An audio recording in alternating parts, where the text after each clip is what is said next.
Yeah, it's Monday morning, which means it's time to look at the headlines down under.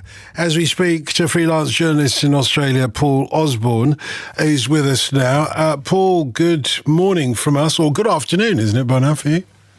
It is good afternoon. Not only afternoon, it's actually a public holiday. At least here in Queensland, it's a public holiday because we are celebrating, believe it or not, the King's birthday.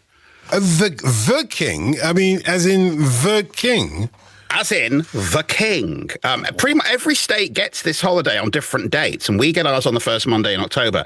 And when I first moved here, people in Australia said, "Well, of course you must get a day off for this, for the King's birthday." I was like, no, we don't get a day off for this in Britain. But yeah, here in Australia, a public holiday in honour of the King. How can that be, with Australia teetering on the verge of republicanism, it seems? You're tossing up two distinct things there. On the one hand, the political argument over whether Australia should remain part of the Commonwealth with the King as head of state, and on the other, whether people in Australia would like to give up a day off work. Let's get on to what's in the papers, though, although I can't see the King's birthday being featured on any of the papers here. And just remind us as well, because we forget, don't we, that in Australia there are very many regional newspapers on a daily basis, but not so many national newspapers there were. Yeah, each city has one or two that are devoted to that city and then go out to that state. But yeah, that means that you get a real mixed bag of stories every day, because it's rare that you'll have one or even two stories dominating the front pages, because each of those papers is being put together for people in a different city. So, for example, here in Brisbane, where we have the Courier Mail as our newspaper, the whole of the front page is taken up with the captains of the Brisbane Broncos rugby league team, the men and women's team, who both won their grand finals yesterday, which has completed a month of sporting dominance for Australia's third biggest city. Last week, the Brisbane Lions won the AFL title. The Broncos won both the men's and women's rugby league titles, the NRL titles. It's the first time that the same team has won the men's and women's in the same season. But it also, completes this dominance of Australia's two main winter sports, rugby league and AFL, from the third biggest city. So there's a little bit of crowing going on in Brisbane. And when the Courier Mail are headlining that front page with the words "We rule," are they echoing that famous tune by the Wee Papa Girl rappers? I remembered the Wee Papa Girl rappers then for a second. You see, one of them has sadly passed away, actually, in the last year or so, which really, actually, tragically young. But nevertheless, they did that song, "We Rule." I can't remember how it goes now. I remember that. But something about dancehall styly. Yeah. There was always a dancehall styly in there. And I know that Aussies love our music. That's why Australia, strangely enough, is a staging point for many UK bands' tours, isn't it? Of world tours. They always seem to go to Australia, where there's a huge audience waiting for them. They've got Oasis on the way in a few weeks. Oasis, that's going to cost you, because they're not doing this for free. No, I've noticed. I don't know that we had the dynamic pricing that caused so much trouble in the UK, but I certainly don't. I don't think the tickets were cheap. Not long after we arrived here, there was an absolute wave of British acts, because, of course, they hadn't been able to come here during the pandemic. Lots of tours got cancelled or things got postponed, and then once the restrictions were lifted, I think we spent the first year just going to one gig after another of acts that we listened to in the 90s and noughties, who were all suddenly on their greatest hits tours, which had found their way down under. Yeah, why the love for, UK music? I remember the Bee Gees obviously going to relocate there with their family, so they were always huge in Australia, but everybody seems to always end up in Australia, and you'd think they're so far away from us that they'd have a completely separate musical landscape. If you said to me, Oasis were going to tour Nigeria, now that's a news story, you get me? Well, country music's bigger in Australia and always has been than I think it is in the UK. There's obviously a big country following in the UK, but it's a really big deal in Australia. And rock music, I think, is probably bigger, whereas the UK tends to be dominated by pop. Rock is a big thing in Australia. And it's that mixing of cultural influences but same on television. There's lots of American TV and there's lots of British TV. And musically, there is that draw of American music, which veers more towards rock and country, but also a lot of pop from the UK as well. And of course, there's a big expat British population here. So if you're a band that was, I mean, I'll give you just a random example from a couple of years ago, the Happy Mondays. Yes. Then there's a band that I grew up on. Well, there's one that I grew up on as well. They were a lot of fun. You tell me the Mondays are... Yeah, you tell me the Mondays are doing a gig down the road in Brisbane. I am going to be there, and I'm going to find a surprisingly large number of Brits in the audience. I imagine that nobody goes to Western Australia. No international tours end up in Perth or anything like that. That they all stick to New South Wales, do they? I think a lot of the time, if you've made the effort to come all this way, you may as well knock over a lot of venues. So the main cities would be Sydney, Melbourne, Brisbane, Adelaide in the sort of southeast and east of the country. Canberra is a smaller city, but still sort of travelable from there.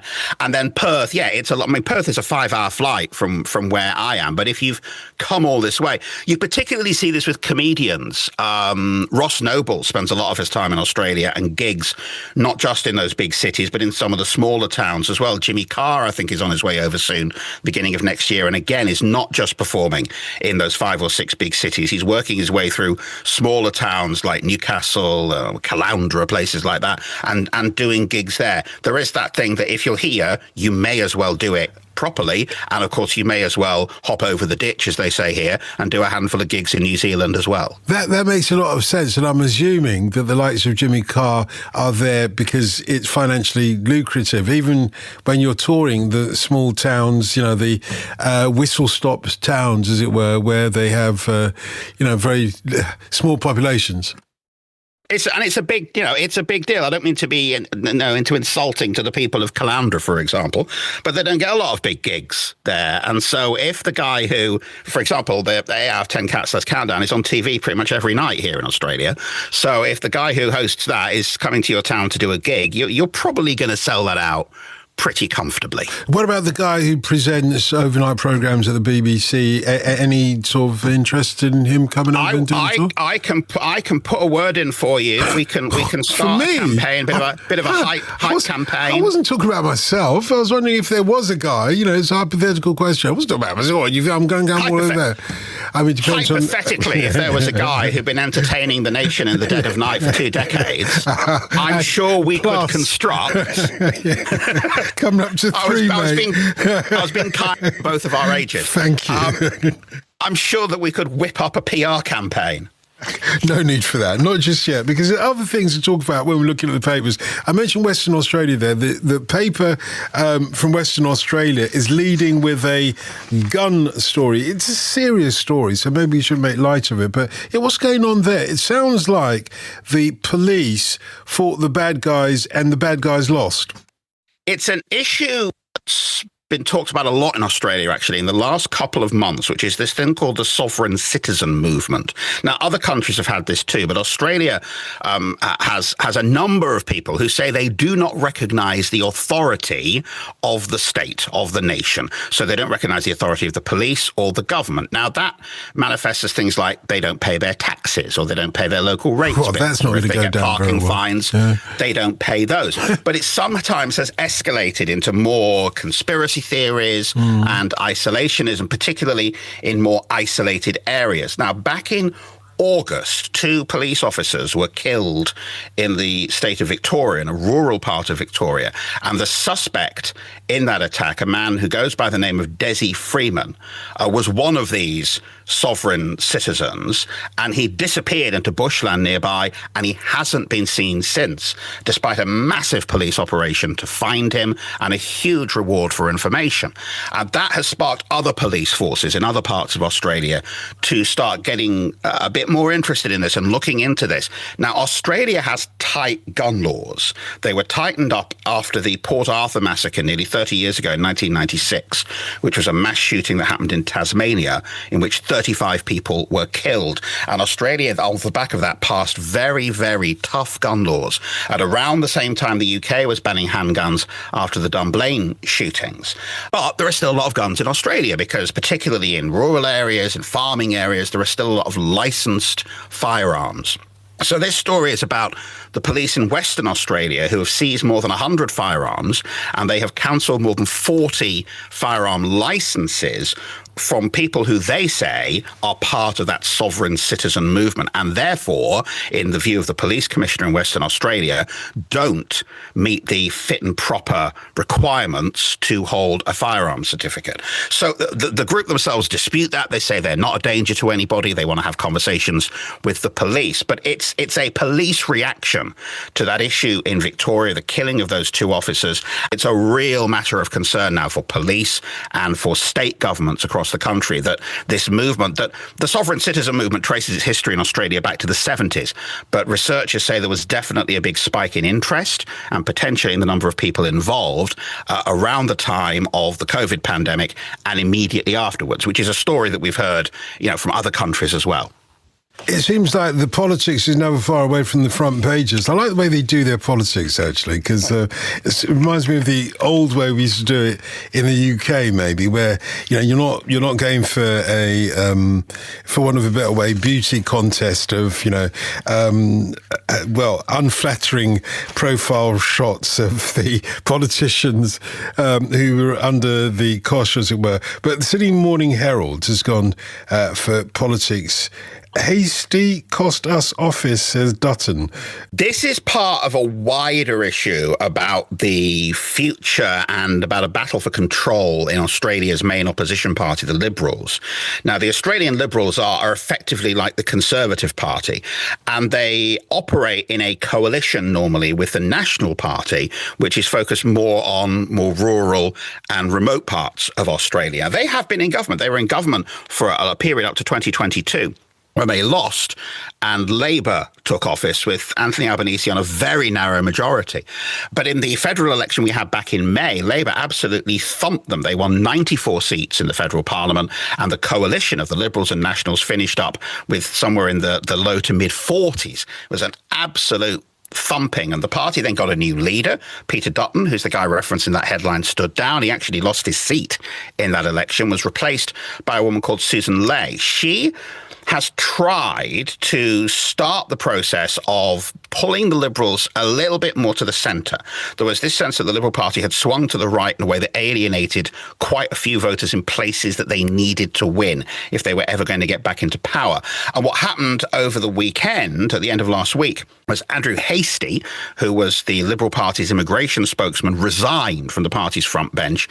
He is believed to have fallen out with Susan Ley over immigration. He has in the past said that the reason Australia has a chronic housing shortage is because of uncontrolled migration. And some critics in the party have said that he wants to pull the Liberal Party further to the right in a way that would echo some of the rhetoric that you see used by the Trump administration in the US and some of the rhetoric used, say, by Reform UK in Britain.